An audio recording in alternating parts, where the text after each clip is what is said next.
공식 속에 존재한다는 사실을 알고 얼마나 기뻤는지 몰라요. 나는 내가 알고 있는 내가 본 하나의 세계의 일만으로서 이 나라를 최고의 국가를 만들 수 있고 모든 이 민족이 가지고 있는 하늘 특수가 있었다는 것이에요. 그런데 아무도 내 말을 들어줄 자가 없었다는 것이에요. 만일에 내 말이 거짓말이면 어떤 지금까지 있었던 문제되는 문제를 전부 와서 가지고 오면 원인 추적을 해가지고 밝히고 거기에서 반대로 하면 그 원인을 다시 바꿔놓으면 거기서 어떤 현상이 나타나는 거 보라고. 원인이 결과를 만드는 중요한 포인트예요. 바로 원인이 잘못된 세상을 만드는 거예요. 잘못된 행위가 잘못된 세상을 만드는 거죠. 그럼 사람이 주체이기 때문에 사람의 행위가 사람의 잘못된 사고와 행위, 사고 뒤에 행위가 따르거든. 그러니까 사람이 가지고 있는 사고에서 잘못된 행위가 나타나고 그것이 잘못된 세상을 만들어가는 기본이었지. 그런데 나에게서 이 말을 들어줄 사람이 아무도 없었다는 사실. 그리고 지금까지도 나의 이야기를 한 번 이상 들으면 두 번 그걸 소중하게 생각한 사람은 이 나라에 별로 없다는 거죠. 그러니까 내가 이 나라에서 아무에게도 기여할 수 없는 거예요. 제일 중요한 문제는 세상은 법 속에 있는 것이지 어떤 신의 그 결정에 의해서 세상이 존재하는 거예요.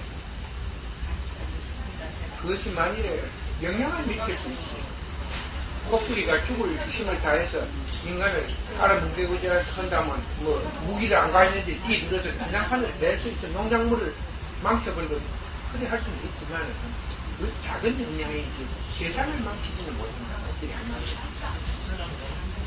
신의 저주가 어느 일지방에 있어서 문제를 만들어낼 수는 있지만 세상을 망치지는 못하는 것이죠. 그렇게 세상을 하나의 법칙 속에 있었다. 이 법을 믿고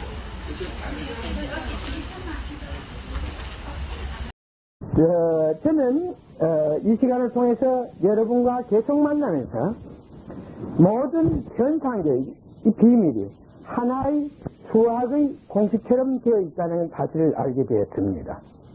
오늘날 우리 인간 사회에서 수학은 물리의 기초가 되고 물리는 모든 자연계에 있는 비밀을 푸는 바로 재료입니다.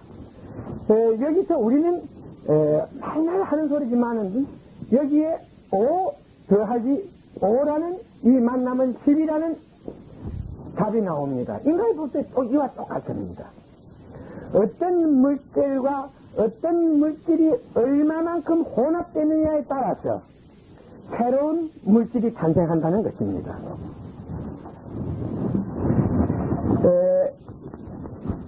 이러한 하나의 물질과 물질은 새로운 물질을 만들어내고 또 새로운 물질은 또 새로운 것과 접하면서 새로운 것을 만들어낸다는 것입니다. 그래서 세상에는 만물이 존재하고 있다는 것입니다. 나타나고 사라지게 되는 모든 것들이 하나의 있던 뜻에 의해서 존재하게 된다는 것입니다. 우리가 여기에서 10이라는 숫자가 있지만 여기에서 다시 7을 빼비면 3이 됩니다. 이것은 하나의 이 뜻에 의해서 이 공식에 의해서 뜻에 의해서 3이 되어 있다는 것입니다. 10은 다시 3이 되어 있다는 것입니다. 그러니까 세상에는 있는 것들에 의해서 날 수도 있고 있는 것이 있는 일로 인하여 죽게 될 수도 있다는 것입니다.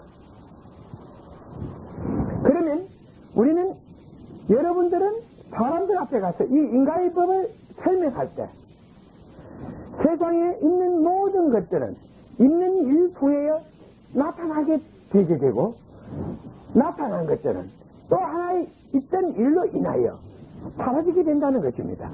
더하기 이 참 빼기네. 그러니까는 10이라는 숫자가 다시 3이라는 숫자로 변할 수도 있고 5라는 숫자가 70이라는 숫자로 변할 수도 있습니다. 이것은 하나의 법칙입니다. 수학의 공식은 바로 세상 현상계를 이해하는데 좋은 하나의 재료가 되는 것입니다. 나도 이 깨달음을 얻고 세상을 이해하게 되면서 참 이 인간 사회에서 수학을 누가 과연 이 수학을 만들었는가 이런 진리에서 만들어진 거예요.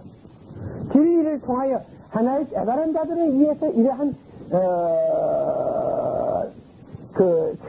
하나의 공식이 그 하나의 자연계에 있는 현상을 보고 이러한 공식이 나오게 되고 이것이 하나의 수학으로서 수학이 돼서 사람들에게 가르치게 된 것이다 이겁니다. 그리고 이 세상은 하나의 법계라 하는 것은 이 하나의 수학의 공식에서 어떤 문제도 만들어질 수 있다는 우리 인간 세계에 있는 생활 속에서도 어떤 문제도 존재할 수 있다는 것입니다. 단 여러분들이 예측하지 못하는 문제도 존재하고 예측할 수 있는 문제도 존재할 수 있다는 것이에요. 하나의 우리가 수학에서 조, 억, 조, 또 그 위에 뭐 경 이런 수치를 나간다면 하나의 법계에도 그렇습니다. 그 문제는 몇 조, 몇 천, 억조 뭐 이런 게 다 가능하다는 것입니다. 그러고 해서 매우 단순하지만 이것을 끝없이 추적하면 매우 복잡한 세계를 빠지게 되고 매우 복잡한 것 같지만도 하나의 이치 속으로 딱 공식 속에다 넣어놓으면 매우 단순한 문제를 배운다는 것이에요. 여러분들이 끝없이 세상의 일을 추적하다 보면 매우 복잡한 것 같고 이 복잡한 것을 하나의 이치 속에다가 딱 가져다 놓고 보면 매우 단순하다는 것이에요. 문제에 의해서 해답은 존재한다. 이렇게 결론이 되는 것입니다. 그리고 있는 문제를 다 알겠다. 앉아서 다 알겠다. 그건 곤란해요. 공식을 알면 문제는 얼마든지 풀 수 있습니다만 하루 아침에 몇 문제나 풀겠어요. 하루. 그리고 일생을 통해서 몇 문제나 풀겠어요. 문제를 계속 맹달아가 풀면 그게 공식만 알면은 그건 충분히 쉬운 문제지만 그건 얼마만큼 풀겠어요. 몇 억조만 몇 억 개 풀다가 문제를 맹달아보고 풀다가 끝날 거 아닙니까? 그래. 그러니까 우리는 항상 있는 일 속에서 하나의 항상 문제를 얻고 거기에서 문제의 해답을 만들어내야 됩니다. 문제의 해답을 만들어내야 됩니다.